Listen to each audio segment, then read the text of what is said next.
Okay, this is just gonna be a quick whatever. The blue ram, he's still doing good. Babies are doing good. Corey's Siamese algae eater back there. Oh, I got some pink ranshorn snails. So ordered those in the mail, and I wasn't sure how that would go, but they came alive and everything. So I got them here and there. So um, what I've started to do now that I got these purple ramshorns is whenever I see, about 10 brown snails up here of the regular pond snails, whenever I see a bunch of those on the glass, I just kind of get them out with a net and take them out. Because if I'm going to be real populated with snails, I'd rather it be these cool little ramshorns. Because oh, and I found a new ramshorn too. I probably wouldn't be able to find it again, but he was up on the jungle val somewhere. It was like a little tiny baby brown one. Wherever he went, he probably fell off the leaf. These ruby red jungle vals, I clipped a couple of them because they were going all the way around the tank and they were like circling back around. I've got that on there, that pre-filter sponge. I put that on there to help clear the tank because it started getting cloudy. It's a little bit milky right now, but not bad. These guys have been munching on pieces of blanched cucumbers in here. But I'm thinking about getting a new filter because the flow on this one isn't... Move, dude. I do this, I don't know, you probably don't really have to do this, but I do it, I guess. Maybe it's OCD, but when I'm home and I'm not at work on my nights off, I will blast off the plants a little bit with a baster.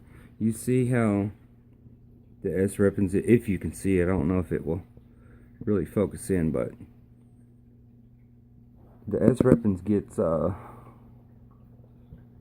like this. Yeah, there, you can kind of see it now.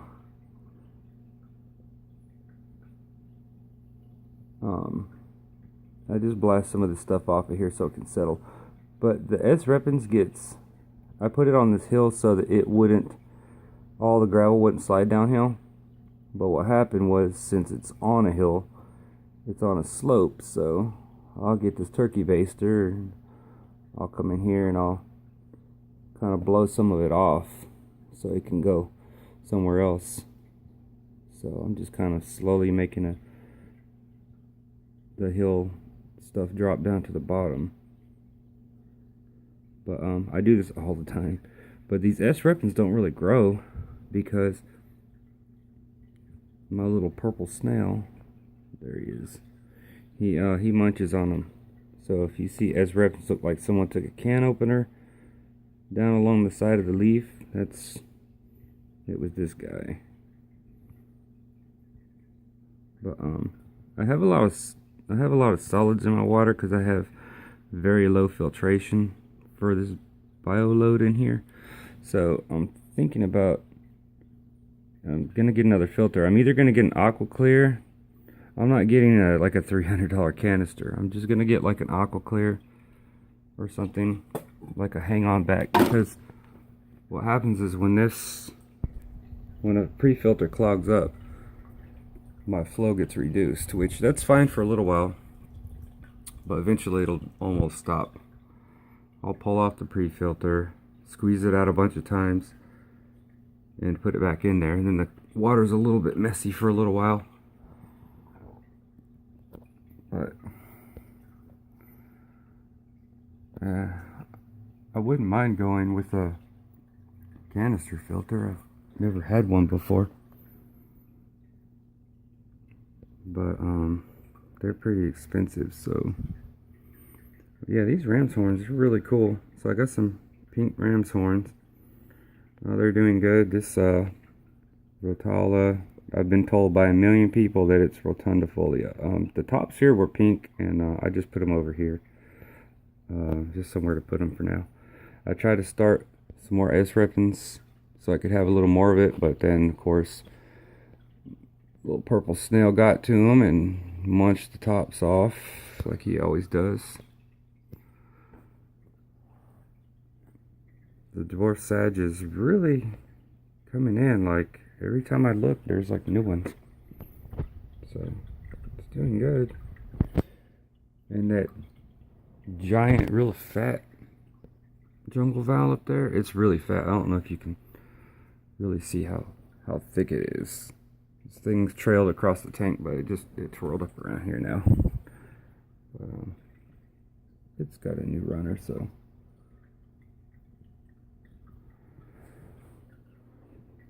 This trident java fern that I ordered is finally growing a little bit.